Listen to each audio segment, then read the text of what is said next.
the best a man can get. Everyone, and Great way to start the show. First.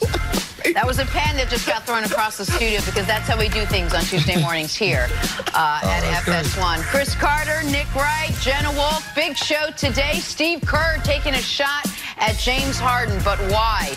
Giannis and the Bucks look to even up the series against the Celtics. Did they take me out the hall? What? Oh, Hall of Famer Chris Carter. Oh, apologies. No. Keep it down. I saw the look in his face. That was like you forgot his honorific, Ms. Wolf. My bad. 100%. What? We got to start with last night's action for me, for Nick, You're and on for probation after last night, see.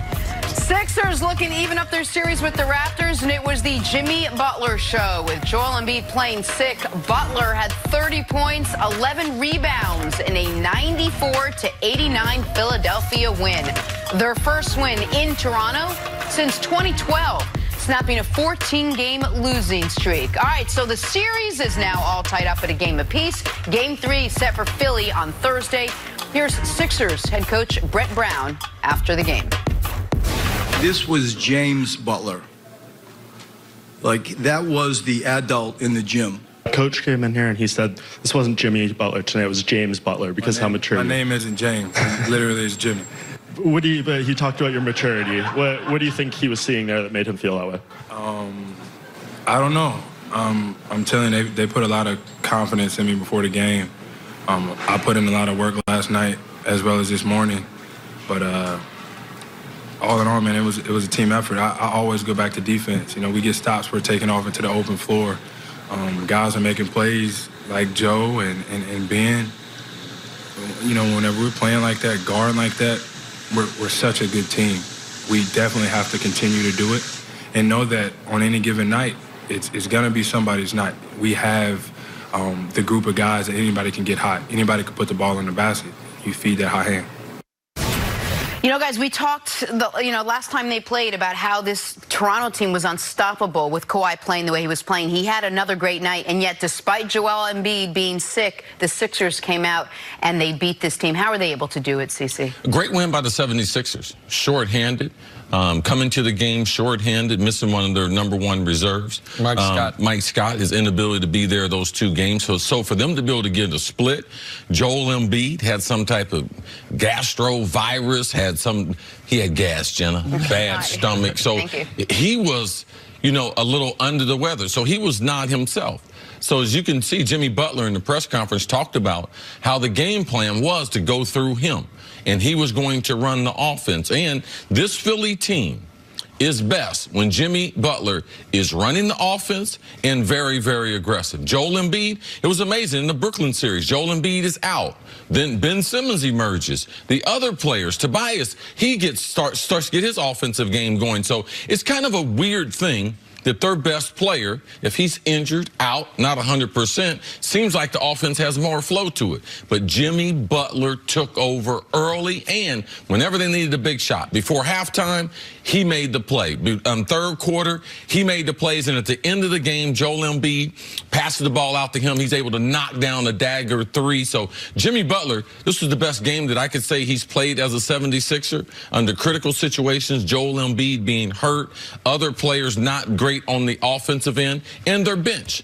Their bench without Mike Scott, now his name is James Ennis, his ability to be able to come in, 12 points in the first half, 12 of the 13 that he scored, and as much as people have criticized him, Greg Monroe, coming off the bench, gave them invaluable minutes and some found offense that you're not expecting to see when Greg Monroe's in the game. That might have been the most shocking part of the game, was the Raptors' vaunted bench unit was outscored whenever they were out there. The Philly reserves outplayed the Raptors reserves, which I didn't think could happen in any game this series, much less the critical game too.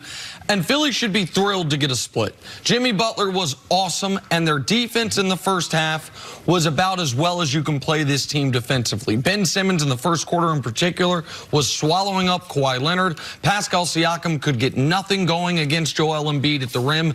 Defensively, Philly was really sensational in the first half. But I don't want to overreact to game ones, and I don't want to overreact to game twos. If you watch the second half of this game, despite having a 13-point halftime lead, which I tweeted at the time, you mentioned it independent of my tweet this morning, Yes. They had an opportunity, Philly had an opportunity to have it be up 20. Ben Simmons blows a layup with less than a minute left in the first half. Embiid gets a foul after the blown layup. All of a sudden, Toronto goes on a little 5-0 run. It was a big moment. Because then Toronto opens the second quarter, I think, on another 5-0 run. And all of a sudden, it's a dogfight the rest of the way. Even though they had that 13-point lead to start the half, even though they regained the 13-point lead with about 5 minutes left in the game, it felt to me like Philly was holding on for dear life the entire second half. When Joel Embiid made the one great offensive play he made all game, the spinning layup with 24 seconds left, put him up 3, that was the first time it seemed like you might be able to exhale a little bit, but even after that, they gave up a wide open Danny Green three-pointer to potentially tie the game. This was a great play by Joel Embiid and the best offensive play he made all night. So I say all that to say this. Philly is going to be very lucky if when they go back to Philadelphia, they are able to just split those two games, much less win both of them. I think even in this game, even in this Philly win, you saw how many advantages that Toronto has in this matchup. You saw that even when, I thought Ben Simmons, he was terrible offensively, really awful, but defensively he was quite good. And he was matched up on Kawhi. And then you're like, oh, Kawhi still found a way to score 35 points. Yeah, I missed that part. They have no answer for Kawhi. They have no answer for Kawhi. And, I mean, Kawhi talked after the game that Ben was matched up on him and did a good job on him, and I thought he did too. And Kawhi still got his 30-plus. So I think Philly's going to need to have a lights-out shooting night and to continue this level of defense in order to have it, when it goes back to Toronto, just be 2-2. Forget 3-1 Philly, because I think even in a loss last night for Toronto, you saw the systemic edges they have in this series. You know, you mentioned the Toronto's reserve players and their role players, and that's usually something when we talk about Toronto, what do they have? Well, they have Kawhi. They sometimes get a great game out of Siakam, and then they have that incredible bench, and they have those great role players. They haven't been great the first two games. It's really everything gone through Kawhi and Siakam. Are you worried now when it goes back to Philly? It's harder for them. In the past, role players don't even play that well on the road as they do at home. No, I'm not concerned, because what they get from their starting five should be enough. Besides Serge Ibaka, he is a key 6 member of that rotation. I'm surprised that Fred VanVleet hadn't been better. Like, he hadn't been better since he came back from the injury. Only not necessarily the player shooting the ball from deep, but they have the matchups. Danny Green disappeared in this game. He scores 3 points. First game, Kyle Lowry, he disappeared. So their backcourt has been tremendously inconsistent. And Lowry didn't really even show up in this game offensively until the fourth quarter. Lowry made a couple huge threes late, but he was on a 7-quarter slump offensively to start this series. And Marc Gasol, here's the thing. So Marc Gasol, I think in the first game, was 3 of 8. In this game, he was 1 of 6. Nobody in the league defends Joel Embiid better than Marc Gasol. Over the last 2 years, Joel Embiid, on 238 possessions guarded by Gasol, has scored 38 points. Is shooting 31% from the field with Gasol guarding him. It's similar, to that Al Horford matchup. Those bigger, those kind of bulkier, smarter, unathletic fives give Embiid real trouble. And that's why you can have Marc Gasol play 35 minutes and only make 1 basket. And the Raptors outscored the Sixers when he was on the court, because he neutralized Embiid, and he neutralized Embiid to a degree in game 1 when Embiid wasn't under the weather.